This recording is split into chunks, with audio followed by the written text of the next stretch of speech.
ọmọ mi má bá ṣẹ̀rẹ̀ lọ ọmọ Yorùbá nìyẹn ọmọ Yorùbá àtàtà o àrùtádùn rẹ ọmọ jẹgbẹ́ lẹ́rẹ̀ mi ṣẹ́yìn ló má fi dìbò tẹ̀ mọ́lẹ̀ ẹ̀yin lọ́mọ onígbò máa ń dé mádémádé ẹ̀yin lọ́mọ onígbò máa wọ̀ o igbó máa wọ̀ kájòjì ò gbọ́dọ̀ wọ̀ àjòjì tó bá wọ̀ bẹ́ẹ̀ á tẹ̀lé yẹn bọ́ra.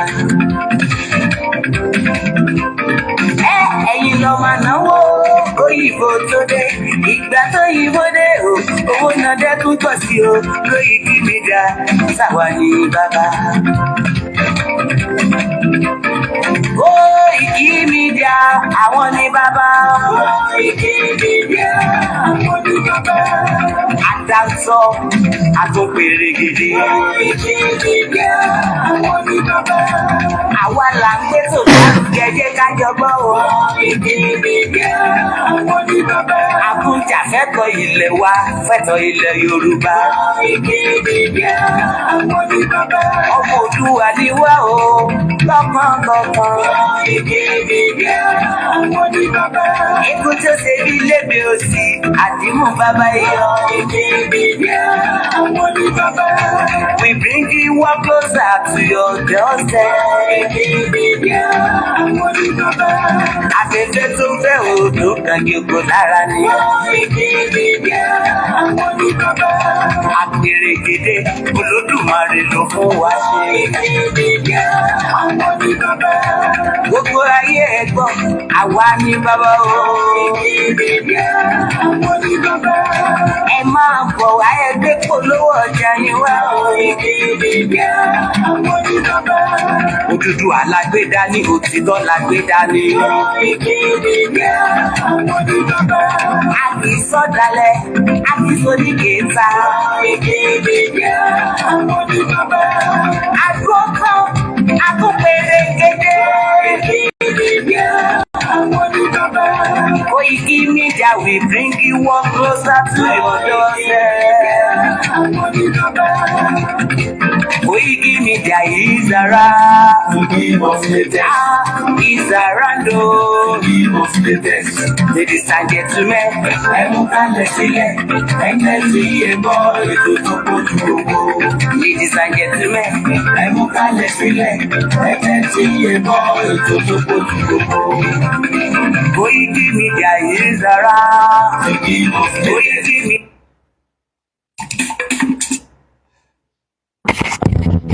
Ẹ káàárọ̀ gbogbo ọmọ káàárọ̀ oòjíire.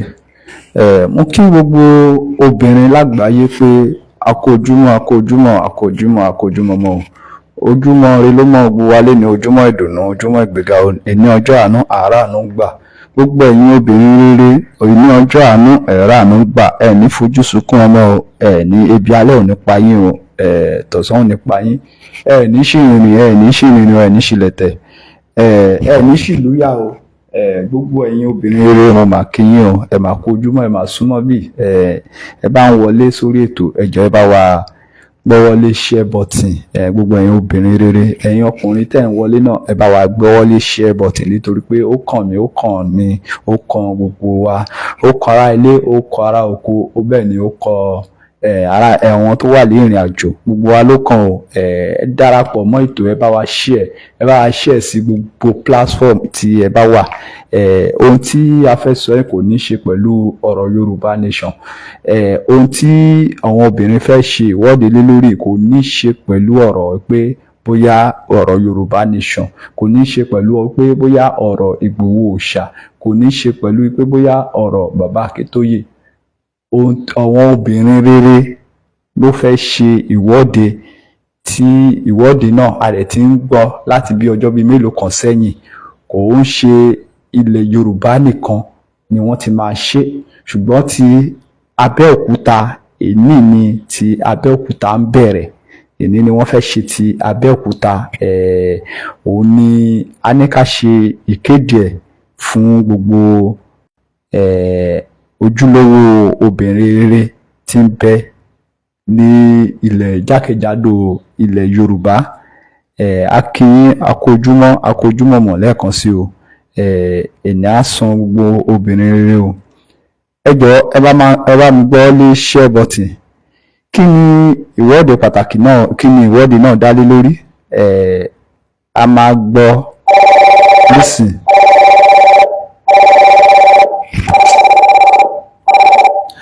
A máa bẹ̀rẹ̀ sí gbọ́ a máa kọ́kọ́ play announcement tí ikọ̀ Koiki Media tí wọ́n ti ṣètò fún wa. A máa play ẹ̀ ní èdè Gẹ̀ẹ́sì, bẹ́ẹ̀ ni a tún máa play ẹ̀ ní ti Yorùbá, nítorí pé kò ń ṣe Yorùbá nìkan kọ́ ló fẹ́ ṣe ìwọ́de, kò ń ṣe Yorùbá nìkan kọ́ ló fẹ́ ṣe kíni ló fẹ́ ṣe ìwọ́de. Ẹ máa bá wa ká lọ, a kú ojúmọ́ lẹ́ẹ̀kan sí o.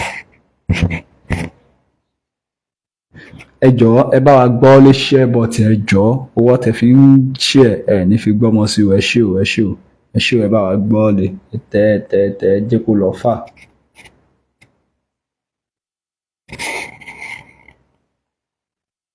A wave of unity is rising in Abeokuta as women from all ethnic groups, Yoruba, Igbo, Hausa, and others, gather for a powerful rally taking place this morning from 10 a.m. to 2 p.m. This is a call for action. The rally demands real solutions to critical issues affecting women across the country. Insecurity and the need for safer communities, access to affordable food, welfare and economic support, healthcare services, child care and protection. This is more than a rally. It is a stand. A stand for justice. A stand for dignity. A stand for a better Nigeria. Meeting point, Alaki Palace, Abeokuta, Ogun State. Don't miss this. Be there. Lend your presence to the movement. Koiki Media, bring the world closer to your doorstep.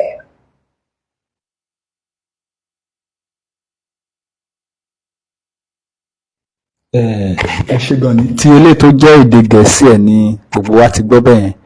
Ẹ já gbọ́ ti eléyìí tó jẹ́ èdè abínibí tiwa.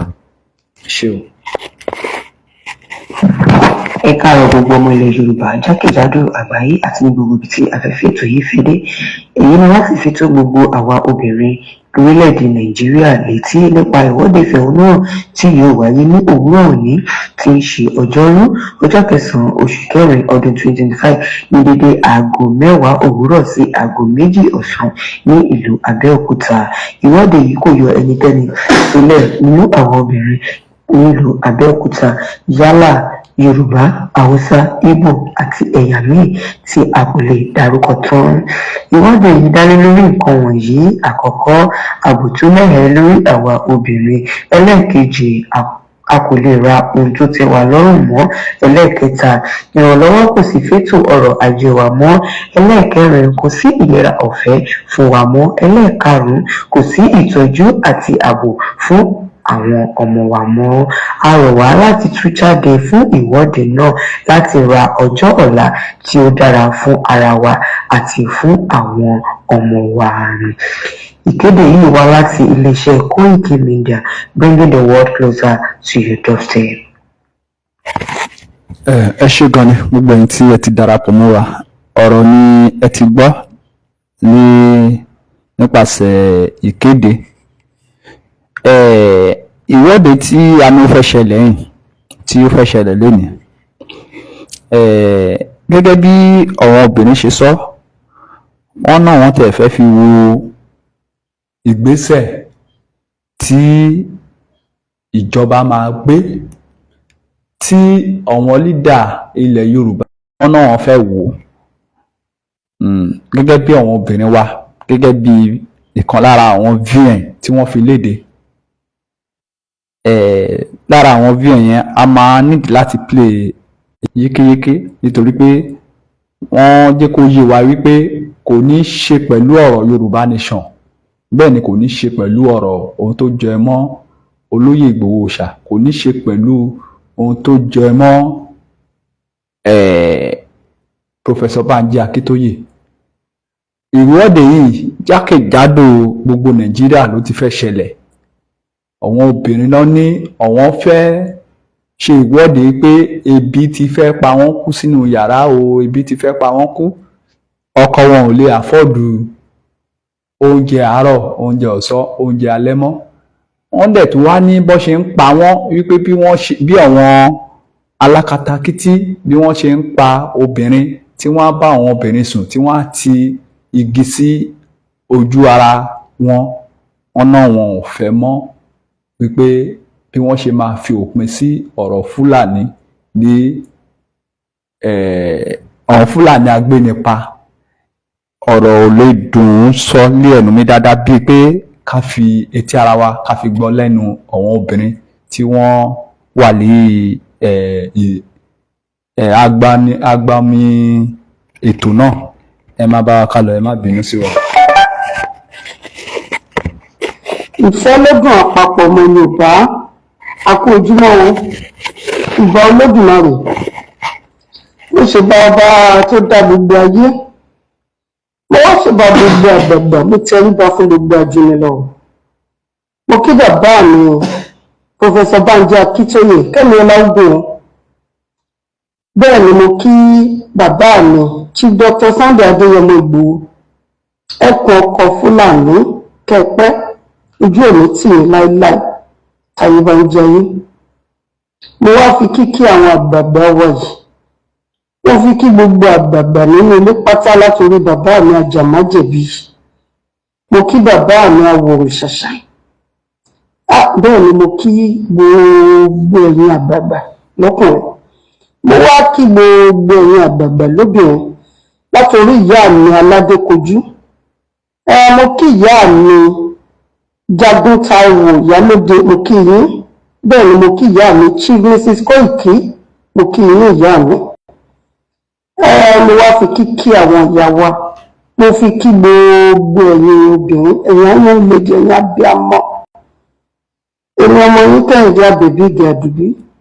Mo wá kí gbogbo ìgbìmọ̀ executives látòrí president Ọmọọba Adédayọ̀. Mo kí Àjà Queen Ara Mọ́lúdùn àti gbogbo àwọn ESCO pátá. Ẹ kú ojúmọ́. Ẹ jọ̀ọ́ kí ìyá ètò kan tó bẹ̀rẹ̀ ọ̀rọ̀ wọ̀nyí, ẹ bá wa gbọ́ share button. Ẹ jọ̀ọ́ ọwọ́ tí ẹ fi ń share ẹ ní fi gbọ́mọ sí, ẹ bá wa share kí information yẹn kó lè kárí, tí àwọn other state náà tí wọ́n bá rí ohun tí Abẹ́òkúta fẹ́ ṣe lénìí káwọn náà kàn lè prepare fún tiwọn láti lè ṣe, kí àwọn tó dẹ̀ wà lé Abẹ́òkúta náà tí wọn ò tí ì gbọ́ kí wọ́n lè gbọ́, kí information lè dé ọ̀dọ̀ wọn. Ẹ bá wa share sí gbogbo platform yìí. Ẹ jọ̀ọ́ ọwọ́ tẹ fi ń share ẹ ní fi gbọ́mọ sí o. Agbénipa ayé ò ní gbé ọmọ yín pa o, kò ní gbé ẹ̀yin náà pa. Ẹ ṣé o, ẹ bá wa share. Ẹ ṣé gan. Ojúmọ́ lónìí, èmi 9 ọjọ́ Wednesday, April. Abiyamọ obìnrin àgbáyé, àwọn abiyamọ fẹ́ bọ́ síta nílùú Ògùn State lónìí. A fẹ́ kí gbogbo ẹ̀yin tẹ́ jóbìnrin tẹ́ jábíamọ nínú ìkànnì ìyá tí ní gbogbo ìkànnì pátá ẹgbẹ́ débẹ̀. Ẹ bá wa sọ fún wọn kán jáde kí wọ́n bọ́ síta láti fi ẹ̀hónú hàn sí gbogbo ikú, gbogbo ìdààmú, gbogbo ìyà, gbogbo wàhálà tíjọba Nàìjíríà fi ń kan obìnrin àti gbogbo ẹ̀dá. Ìdí ni wípé ọkọ obìnrin ni wọ́n ń ṣe lọ́ṣẹ́, ni wọ́n ń pa, ni wọ́n ń jẹ oko ẹ̀ o. Ọmọbìnrin ni wọ́n ń gbé, ni wọ́n ń kidnap, ni wọ́n ń dà láàmú. Ọmọbìnrin náà ni wọ́n ṣe báṣabàṣa tán fi ń ṣẹ́gi mọ́ nídìí.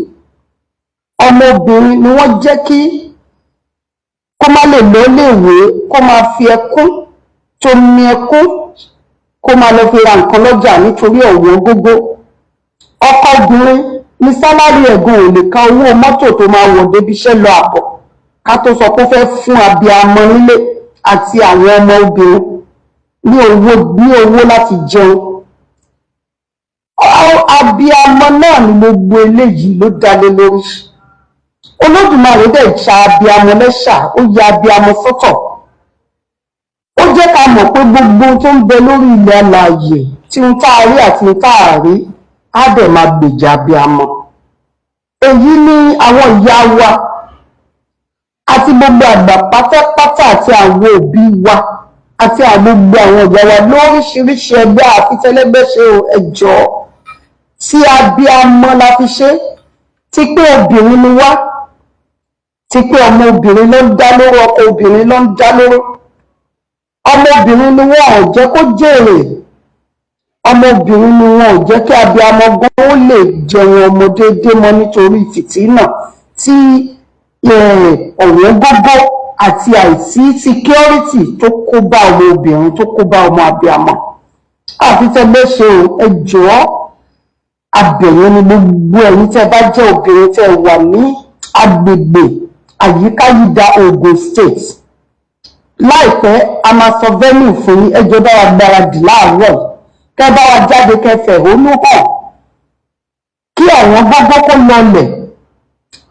kí privilege tó fún àwọn adarán agbébọn ajínigbé yìí tó tán lórí ilẹ̀ wa kí wọ́n yé kọlẹ̀kùn wọlé gbé wọn wọlé pé tí wọ́n máa wá police station tó wà títí táwọn ní mọ bí ká gbé wọn lọ ká dẹ̀ jẹ́ pé nìyẹn lọ bẹ́ẹ̀ nìyẹn tó dẹ̀ jẹ́ pé agbára ìjọba yúnífọ̀mù ìjọba òun ni wọ́n fi ń ṣe lé lẹ́nu àlọ́ lánàá yìí ni ọkọ abiyamọ wa mọ́tò lọ ó dẹ̀ kú sínú mọ́tò nítorí wàhálà àti fìtínà tí orílẹ̀-èdè Nàìjíríà ìlà ìlò tó ń mú bá gbogbo ọkọ obìnrin àti àwọn ọmọ obìnrin èyí lábíamọ ṣe dìde o láàárọ̀ gbogbo ẹ̀yin abiyamọ nínú ilé mú ṣe bá gbogbo agbára tí ń gbé ní yín ẹjọ́ ẹ bá wa jáde sí àgbègbè Ogun State venue a máa sọ venue láìpẹ́ in the next 1-2 hours a fẹ́ wo venue ní ìlú Ogun State gbogbo ẹni tó wà láyìíká Ogun State Yewa ní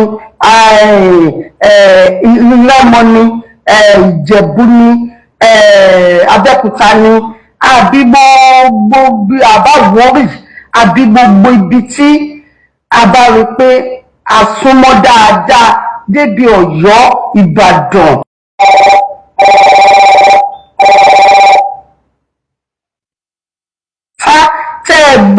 tẹ́ ẹ gbà fún orílẹ̀-èdè Yorùbá tẹ́ ẹ fẹ́ kí ìrọ̀rùn àti ìrọ̀jú kó wà nílẹ̀ Yorùbá ẹjọ́ jáde o eléyìí ò sọ̀rọ̀ Yorùbá nation àwọn eléyìí ò sọ̀rọ̀ Yorùbá kó tiẹ̀ kí ilẹ̀ wa gbogbo wa yíká ìdá wa kó tiẹ̀ kọ́kọ́ rọ̀ wá lọ́rùn láti gbé ná ṣe bẹ́ni tó bá rí ní ìrọ̀rùn ló máa wá bóun ṣe fẹ́ rí orílẹ̀-èdè ṣùgbọ́n ẹni tó ń gbé patọ́ tó ń ba ọkọ̀ jẹ́ tí wọ́n fẹ́ wọn gbogbo tí wọ́n ń ṣoríṣiríṣi ohun àbáàdì àwọn ọmọ òní lọ́lẹ́wé kò sí iléèwé ìjọba tó gbádùn àfi káṣà máa wọ̀ wẹ́rẹ́ gbogbo àwọn tí wọ́n ń ṣèjọba ìpátá ni wọ́n bẹ́nẹ́fìtì nínú iléèwé ọ̀fẹ́ ni wọ́n jẹ bọ́sì kìíní ni wọ́n gba a lot of benefit tó fi travel tó fi kàwé tó fi ṣe oríṣiríṣi opportunity tí ìjọba Nàìjíríà fún wọn tí wọ́n dẹ̀ lò gbogbo àwọn tó ń ṣèjọba ni wọ́n benefit gbogbo tí Nàìjíríà ní fún wọn tí wọ́n gbowó ọmọ tí wọ́n gbowó bàbá tí wọ́n gbowó àdúgbò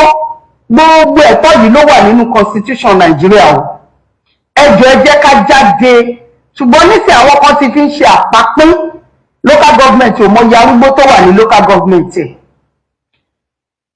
army kan dúró bọ́lọ́pàá dẹ̀ ní òkè ọya lọ́hùn ó pariwo wípé ó ń sọ àròbọ́ tí ìlọ gbé báyìí ó ń sọ wípé wọ́n pa wọ́n ní ròmì àwọn máa pa wọ́n ní àwọn máa ṣe gbá ní ẹni tó wọ́n lo agbára ìjọba láti wá máa pa àwọn èèyàn ní South West wọ́n lo agbára Nàìjíríà ẹ jáde ẹ jẹ́ ká mọ̀ ẹ bá wa bìjọba ṣé àwọn Fúlàní yìí ṣé wọ́n àti màálù so special ju àwọn ẹ̀dá tó wà nílẹ̀ Yorùbá lọ tó ń jẹ́ Yorùbá tàbí tó ń jẹ́ Ìgbò tàbí tó ń jẹ́ Middle Belt tàbí tó ń jẹ́ Edo tàbí tó ń jẹ́ Kogi ṣé àwọn Fúlàní Haúsá yìí ṣé wọ́n special ju wọn lọ ni. So ẹ bá ẹ̀yin abiyamọ ẹ bá wa jáde láàárọ̀ yìí ẹ má ṣaláì jáde ẹ jọ eléyìí ò ń sọ̀rọ̀ Yorùbá nation o eléyìí ò ń sọ̀rọ̀ Ìgbòho Òòṣà o ẹ jọ kẹ́nikẹ́ni kó má dé ibikíbi tí àwọn abiyamọ bá wà ló máa pariwo Yorùbá nation tàbí Ìgbòho Òòṣà torí ohun tá a ṣe fẹ́ jáde kọ́ nìyẹn pípa àti dídààmú ọmọ obìnrin eléyìí tó ń tó ọmọ abiyamọ eléyìí tó ń àti ọkọ abiyamọ eléyìí tó ń ṣẹlẹ̀ àti abiyamọ fúnra rẹ̀ ọ̀pọ̀lọpọ̀ àwọn abiyamọ wa ló ń kú sínú ilé wọn ò rérè ọmọ jẹ nítorí ọ̀wọ́n gógó, nítorí fìtìnátì, nítorí aburú tí ìjọba àti gbogbo ìṣe àkóso ìjọba Nàìjíríà fi ń kàn wá lórí ilẹ̀ Yorùbá. Eléyìí la fẹ́ lọ pariwo. Ẹ jọ̀ọ́ ká má rẹ̀ ẹnikẹ́ni tó máa lọ síbẹ̀ lọ́wọ́ yìí lọ máa pariwo wípé Yorùbá nation. Àti ẹ̀kọ́kọ́ fẹ́ wo ohun tí ìjọba fẹ́ ṣe fún àwọn ọmọ abiyamọ.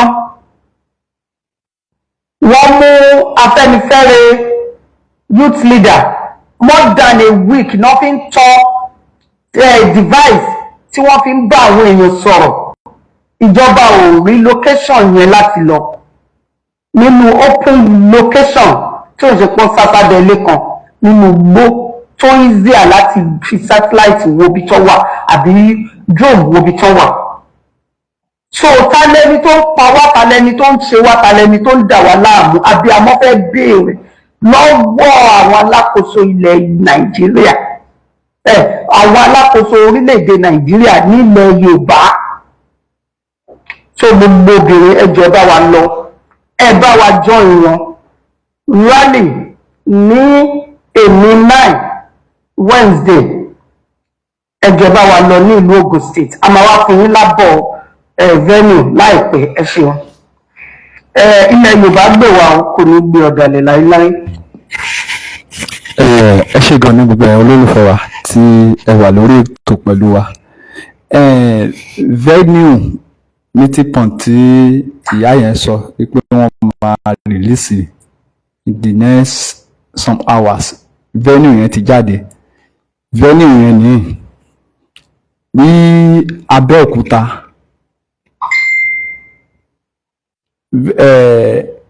Lákọ̀ọ́kọ́ ìwọ́de yẹn máa bẹ̀rẹ̀ ní dédé agogo 10, á parí ní aago 2 ọ̀sán ní Abẹ́òkúta ní ibi tá ti máa pàdé ní Aláké Palace. Aláké Palace ni a ti máa pàdé tí ìwọ́de náà ti máa gbéra sọ. Kò ní ṣe pẹ̀lú ẹ̀yà lẹ́ẹ̀kan sí, kò ní ṣe pẹ̀lú ẹ̀yà tí ó jẹ́. Ohun tí à ń sọ yìí ó ní ṣe pẹ̀lú ọmọ nílùú tí ń gbé tó wà nínú orílẹ̀-èdè Nàìjíríà. Yorùbá, Haúsá, Igbo, Ìròbò and others people. Anybody ló lè jáde. Ìwọ tí o bá ti ń gbélé Abẹ́òkúta, ẹ jáde síta. Tí o bá mọ̀ pé abiyamọ ni ẹ́ tí o fẹ́ fojú sunkún ọmọ, jáde síta. Ìwọ tí o bá mọ̀ pé kíni, tó bá mọ̀ pé abiyamọ ni ẹ́ tí o fẹ́ fojú sunkún àwọn ọmọ ẹ, tí o wá kí Fúlàní ajínigbé àbí kébi lù ẹ́ pamọ́ ní yàrá, jáde síta. Kò sí ètò ààbò, kò sí wẹ́fíà, kò sí healthcare, kò sí àwọn ọmọ tá à ń bí gan, kò sí nǹkan tó kàn wọ́n pẹ̀lú, kò sí nǹkan tó kàn ìjọba pẹ̀lú àwọn ọmọ tá à ń bí. Ìlú táwọn ń sá lọ, ìbéèrè wa ni pé ṣé bẹ́ẹ̀ ni àwọn ìlú yẹn ṣe ń treat wọn, ó ṣe ń treat àwọn ọmọ wọn láwọn ìlú tí àwọn ń kó ọmọ tí wọ́n sá lọ láwọn olórí orílẹ̀-èdè Nàìjíríà? Ṣé bẹ́ẹ̀ ni àwọn orílẹ̀-èdè yẹn ṣe ń treat wọn? Ìbéèrè wa nìyẹn. So fún ìdí èyí, a fi ṣe ìkéde náà yìí pé kẹjẹ́ ká túyáyá, gbogbo obìnrin rere, gbogbo kíni o, gbogbo obìnrin rere. Ó yá táwa ọkùnrin ò bá lè ṣe, bóyá ẹ̀yin obìnrin, bóyá ẹ̀ tún bá wa sọ̀yà sí. Ẹ bá wa túyáyá jáde. Nítorí pé ohun tó ń bọ̀ yìí ó ti wà lé ẹ̀yìnkùlé wa. Ẹ wò bọ́n ṣe ń pa kúkúrú tán pa gúngùn. Àwọn tán dẹ̀ pera wọn ní ìjọba wa, wọn ò dá sí gbogbo security tó wà Nàìjíríà, gbogbo ẹ̀ ni wọ́n ti kó sí ẹ̀yìn gbogbo security tó wà nínú orílẹ̀-èdè Nàìjíríà, gbogbo ẹ̀ ló ti wà lẹ́yìn tiwọn nìkan. Ẹ̀yìn olóṣèlú ni gbogbo security wà ń sìn. Àwa ọkọ gbèsè ní gbogbo wa jẹ, gbèsè ní o. Kódà bí mo ṣe wà lórí program látẹ̀kan, wọ́n ti pè mí mọ́, àwọn báńkì ti pè mí more than 5 times. Tẹ́ bá ń gbọ́ bí fóònù ṣe ring, báńkì ló ń pè. Irú ayé wo là ń gbé? Àwọn tó wà nílùú òyìnbó, ṣé bẹ́ẹ̀ ni wọ́n ṣe ń tẹ́tí wọn kiri? Fún àrídájú, ẹ wò, tẹ́ bá wo fóònù second phone tẹ́ ń wò yìí, ẹ rí báńkì ló ń pè. Wọ́n ti pè wọ́n ti tẹ́tí olúwa ẹ̀. Ohun tí àwa ọkọ, ohun tí a fi ń lífù nìyẹn sì. Gbèsè lọ. Òun ni tẹ́ bá kọ̀ rí tí ọkùnrin kan tẹkọ̀dé gbọ́ pé ọkùnrin kan kú. Ìrònú ò papọ̀ ní. Ohun táwa ọkùnrin ń rò nínú orílẹ̀-èdè Nàìjíríà ó kọjá bẹ́ẹ̀. Ó kọjá bẹ́ẹ̀. A kàn ń fi sára ni. À ń fi sára ni. À ń fi sára ni.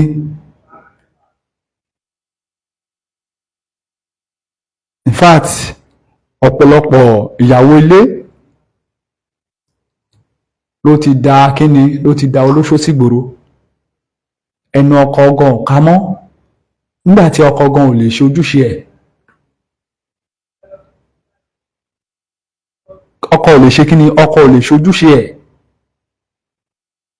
Ní ayé ìgbà kan sẹ́yìn, àwọn ọmọ Ìgbò, àwọn Niger Delta, àwọn ló máa ń wá sí orílẹ̀-èdè inú ilẹ̀ Yorùbá láti wá ṣe iṣẹ́ aṣẹ́wó tí gbogbo wa mọ̀. But nísìn kò tẹ̀ nídìí pé àwọn èèyàn tó ń wá mọ́. Ọmọ Yorùbá tó ń ṣe aṣẹ́wó nowadays, wọn ò lè gbé wọn tán. Ibi tí wọ́n á tún máa sọ pé wọ́n tún wá àwọn kan wá láti ilẹ̀ Ìgbò, kò nídìí mọ́. Nísìn àti ìyàwó ilé o, gbogbo obìnrin ló di olóṣó sígboro. Wọ́n di aṣẹ́wó nípasẹ̀ ohun tí àwọn ìjọba wa tí wọ́n dá kalẹ̀, nípasẹ̀ ohun tí wọ́n sọ ìlú ìdá. Kódà ọmọ Yorùbá ní àforítì ni. Ọmọ Yorùbá ṣe kí ni? Ọmọ Yorùbá ní àforítì. Àforítì pé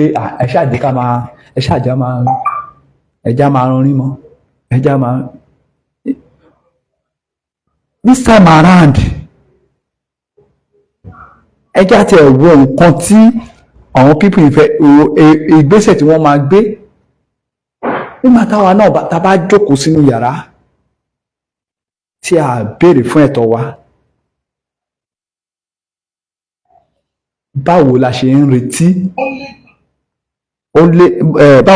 retí kọ́wọn ará ibi báyìí kọ́ má máa ṣe wá bó ṣe wù wọ́n. Ibi tó yẹ ká ti sọ̀rọ̀ a sọ̀rọ̀, gbogbo wa dákẹ́. Ẹ já gbọ́ nípa ọ̀rọ̀ security yìí tí arákùnrin yìí tó ṣàlàyé. Torí pé gbogbo security tó wà ní orílẹ̀-èdè Nàìjíríà, ẹ já gbọ́ iye percentage tó ń ṣọ́ olóṣèlú nìkan nowadays. Go to the first 130,000 are following big men up and down. 130,000 are following big men up and down. In the Senate alone, and that's Senate and House of Reps alone, there are 3,600 police people attached to these jobless senators and House of Reps people. Why will insecurity not persist in the country? If you see one small boy Just because he does Yahoo, he commands 4 or 5 policemen. The country is doomed for real, and there's no coming back from it. Any nation where the police, the SSS, the army are subcontracted to politicians instead of policing the nation can never work. Forget about this cosmetic surgery and all these things. And believe me, as we are here, I can assure you that there are more than 200 conferences going on in Abuja right now. Nothing comes out of these conferences. Absolutely nothing. If you go to Merit House, if you go to Transcorp, if you go to Sheraton, if you go to Igor Hotel, even here, I think there are about 4 or 5 conferences going on here today. These are conferences, you print conference material, they do flyer, they do banner, we are wasting time in this country.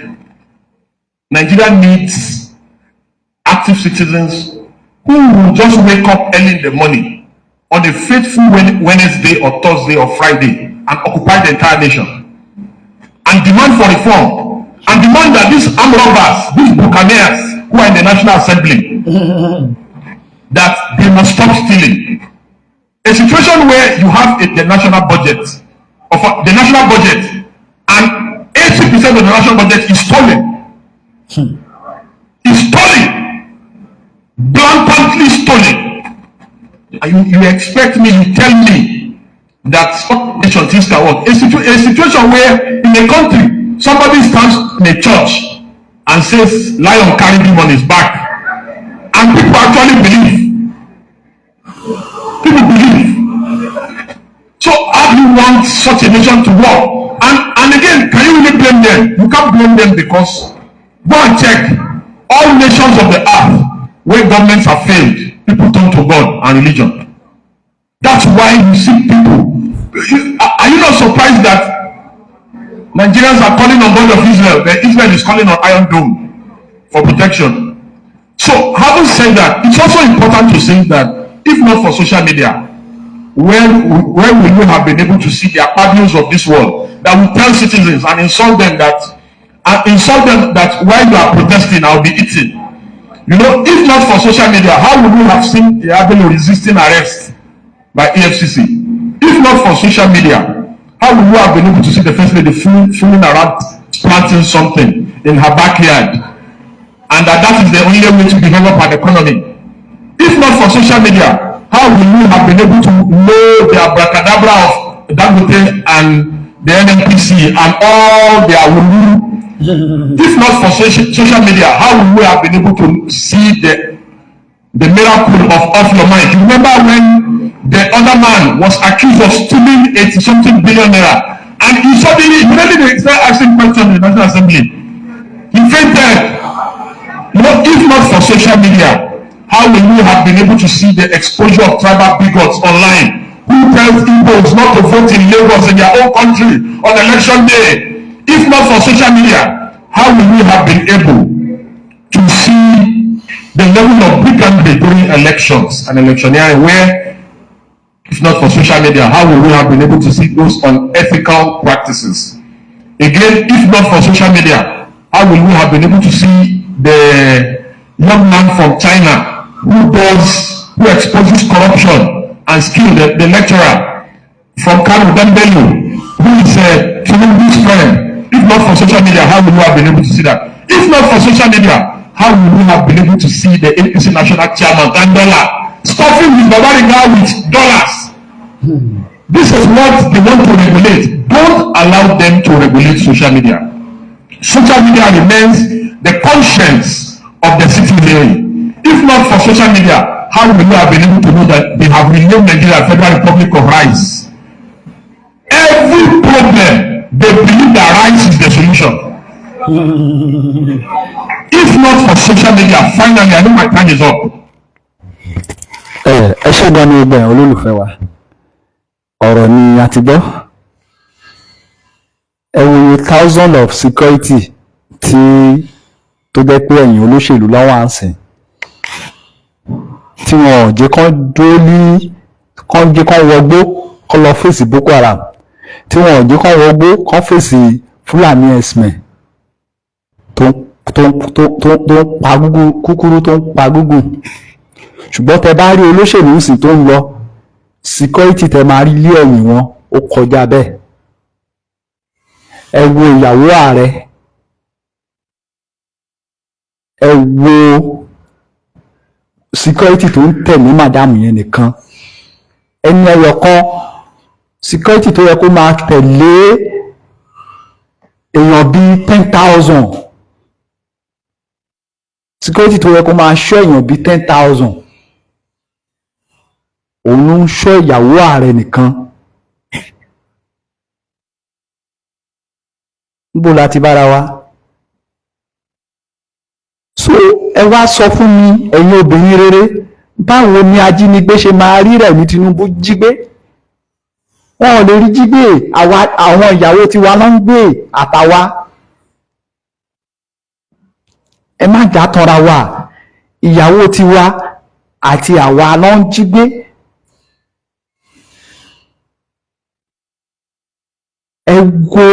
Ẹ wo security ẹ̀yìn ìyàwó Bọ́lá Ahmed Tinubu, ìyàwó ààrẹ ìtẹ̀ lórúkọ Rẹ̀mí Tinubu. Ẹ wo security ẹ̀yìn màdámù yẹn. Kí ló dé? Kí ló dé?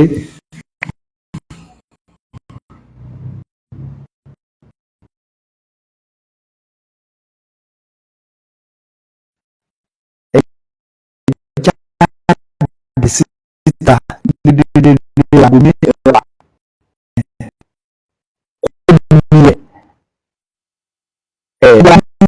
ìgbà tí Bọ́lá Ṣàmú tó ṣolóògbé, gbogbo wa la rí itú tí ẹ̀yin ọmọ Ògùn State pa o, gbogbo wa la rí o, a rí population tó wà ń bẹ̀ o. Ẹ jẹ́ kí population tèmi ẹ jẹ́ kó ju ìyẹn lọ. Nítorí pé ìgbà tó ń gbé òkú Búrújì Kàṣámú wọlé, a rí population yẹn kó ṣe milẹ̀. Ẹ jẹ́ ká túyàyà jáde lénìí, ká bo gbogbo Abẹ́òkúta mọ́lẹ̀, kán lè mọ̀ pé òun tọ́ ni, wípé wọ́n ń pa wá, wọ́n ń jí wa ń gbé, ebi ń pa wá, kò sí health care, gbèsè táwọn èèyàn ń jẹ. Ní April 1st, arákùnrin kan fẹ́ ṣe April Fool, àwọn èèyàn mọ̀ pé April Fool ló fẹ́ ṣe. Ó wá lọ kọ sí Facebook wípé ìwọ tó bá jẹ online bank lówó, wípé kẹ́ni òun bẹ̀rẹ̀ sí máa post screenshot evidence kan post ẹ̀ wọlé pé òun fẹ́ bá wọn clear. Ẹ̀rù bà mí nígbà tí mo rí, èmi fúnra mi mo ti gọ́ra mi, mo ti believe pé òun tọ́ ni. Mo sáré screenshot ìtọ̀dọ̀ mi, mo send ẹ̀ sí comment. Kí tó máa mọ̀, kò tẹ̀ pé 3 minutes sí, mo kàn sọ́jí ara mi ni pé April Fool eléyìí, because nígbà tí mo lọ wo profile nìyẹn, mo wà pé mo ti gọ́ra mi, mo sáré delete ẹ̀ nìyẹn, sáré delete screenshot tí mo fi síbẹ̀. Tí ẹ bá rí population tó ti fi screenshot gbèsè tí wọ́n jẹ tán ti fi síbẹ̀,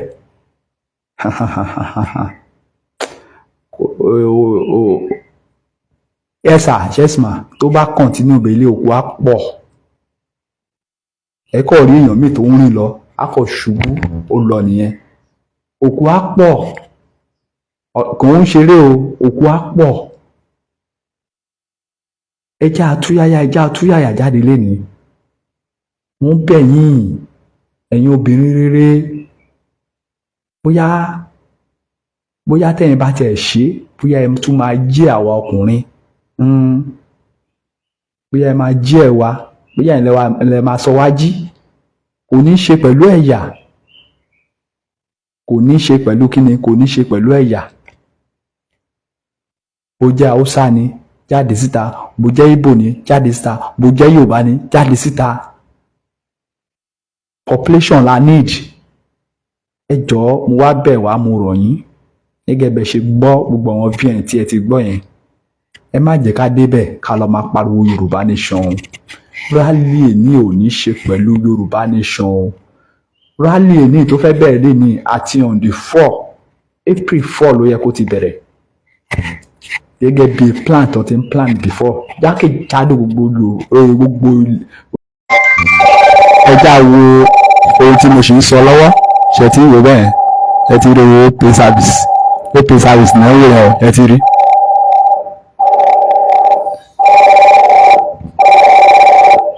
Ẹ ti rí pé kò sí ọlọ́wọ́ wa bẹ́ẹ̀ ẹ má bínú sí wa. Ẹ ti rí bí gbèsè ṣe ń lọ bìbà, bí òpè ṣe ń pè bẹ́ẹ̀ ni easy money ṣe ń pè tí gbogbo wọn ń pè. Gbèsè la fi ń lífù báyìí. Ọmọ Yorùbá ti kú sínú ara.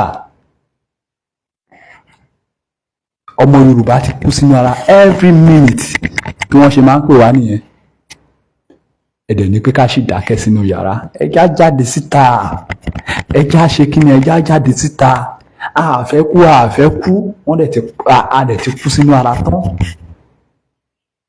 A ti ṣe kí ni a ti kú sínú ara tán. Gbogbo pé àfẹ́ kú wa a ti ṣe. Ọmọ Yorùbá ti kú sínú ara tán o. Ọmọ orílẹ̀-èdè Nàìjíríà ti kú sínú ara tán.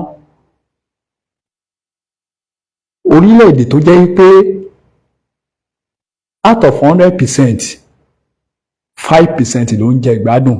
Ṣé ìlú nìyẹn? Ṣé ìlú nìyẹn? 5%, 95% tó kù ìyà ni. Ìyà pọ̀ bìbà. Mo kí gbogbo ẹ̀yin tẹ́ ti ń darapọ̀ mọ́ wa pé ẹ káàbọ̀ sórí ètò. Ètò náà ní pẹ́ mo wá sílẹ̀ nítorí pé aago 10 la máa pàdé ní Aláké Palace tí àwa náà dẹ̀ máa kópa ńbẹ̀. Lẹ́ẹ̀kan sí kò ní ṣe pẹ̀lú Yorùbá nation. Ẹ jọ̀ọ́ ohun tí ó wà fún ni wípé bí ebi ṣe ń pa wá bí ebi ṣe ń pa wá bó ṣe ń pa ọmọ Yorùbá tó ń pa ọmọ orílẹ̀-èdè Nàìjíríà sínú yàrá. Tí Fúlàní náà ń ṣe tiẹ̀. Tí a bá sick wọn lè fún wa ní ìwòsàn tó péye. Ìyá wa lálùbáríkà ìmọ́lẹ̀ Yorùbá lórúkọ mi. Mo lọ́gbọ́n ìyá wa tí ẹ wà ní ìpínlẹ̀ Ògùn káàkiri ilẹ̀ Yorùbá níbikíbi tí ẹ bá wà ẹjọ́ àwọn ọ̀nà ń bẹ̀ kí ẹ darapọ̀ mọ́ àwọn ìyá wa tí wọ́n fẹ́ jáde lénìí láti ṣe ìwọ́de ìfi ẹ̀hónú hàn sí ìjọba orílẹ̀-èdè Nàìjíríà lórí gbogbo ohun tó ń ṣẹlẹ̀ ní ilẹ̀ Yorùbá káàkiri orílẹ̀-èdè Nàìjíríà. Kì í ṣe àwọn ẹ̀yà Yorùbá nìkan ló máa wà ń bẹ̀, gbogbo àwọn ẹ̀yà tó kù wọ́n máa péjú pésẹ̀ síbẹ̀. À ń bẹ̀ yín àárọ̀ ẹjọ́ ẹ bá wa jáde ní dédé aago 10 ní Aké Palace níbikíbi tí wọ́n ti láǹfààní àti ọ̀fẹ́ tí ẹ bá ti ń bọ̀. Kò síbi tí ẹ bá dé nílùú Abẹ́òkúta bóyá Kútọ̀ náà ti sọ yín ni o àbí Láfẹnwá àbí ibikíbi ẹlẹ́yìn lọ sí ààfin Aké Palace ẹ ti bá àwọn ìyá wa níbẹ̀ ẹjọ́ aṣọ dúdú ní kẹjá wọ̀.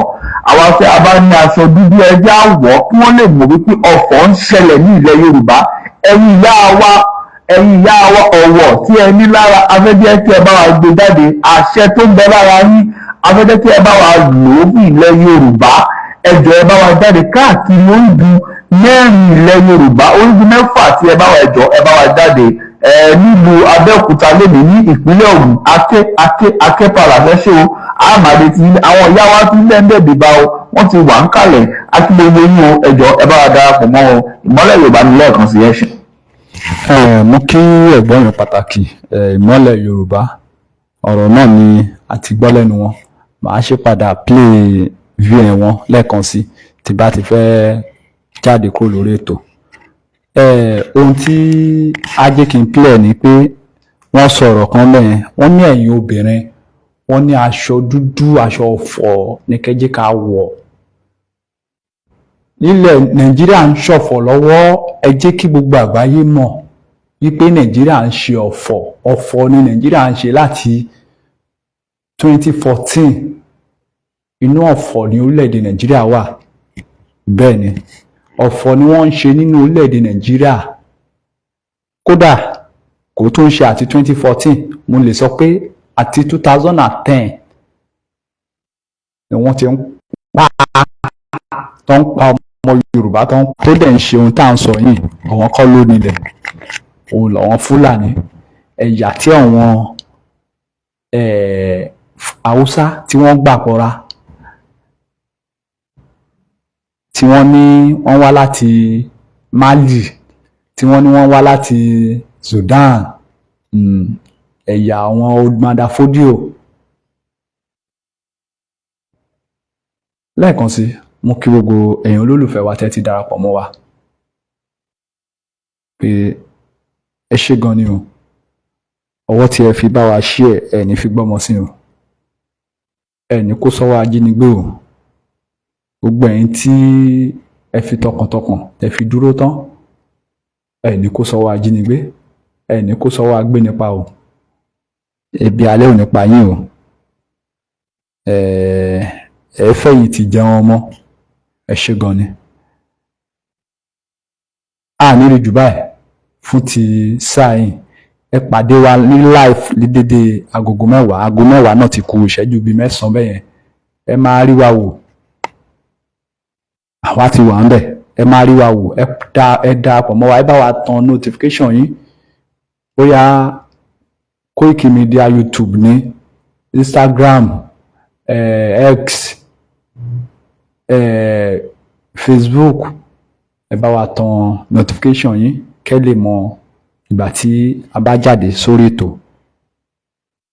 Mo kí gbogbo ẹ̀yin obìnrin rere o tí ẹ ṣe agbátẹrù ètò yìí. Ẹ ṣé o, ẹ jẹun ọmọ o. Ẹ ṣé o gbogbo ẹ̀yin obìnrin rere. Ẹ ṣé o, ẹ ṣé o, ẹ ṣé o lẹ́ẹ̀kan sí. Ẹ padà gbọ́ ọ̀rọ̀ ní ọ̀rọ̀ ẹ̀gbọ́n wa Ìmọ́lẹ̀ Yorùbá. Ọ̀rọ̀ wọn la fi máa jáde lórí ètò fún ti tàárọ̀ yìí. Ó dàbọ̀. Ìyá wa alálùbáríkà Ìmọ́lẹ̀ Yorùbá lórúkọ mi.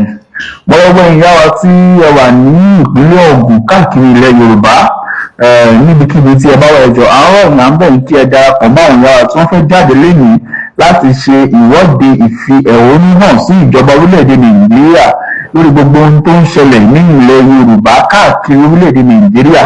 Kì í ṣe àwọn ẹ̀yà Yorùbá nìkan ló máa wà ń bẹ̀, gbogbo àwọn ẹ̀yà tó kù wọ́n máa péjú pésẹ̀ síbẹ̀. À ń bẹ̀ yín àárọ̀ ẹjọ́ ẹ bá wa jáde ní dédé aago 10 ní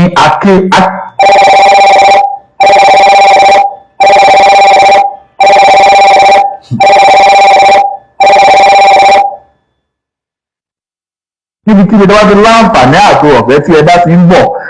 Kò síbi tí ẹ bá dé nílùú Abẹ́òkúta, bóyá Kútọ̀ náà ti sọ yín ni o, àbí Láfẹnwá, àbí àtibíkíbi ẹlẹ́yìn lọ sí ààfin Aké Palace.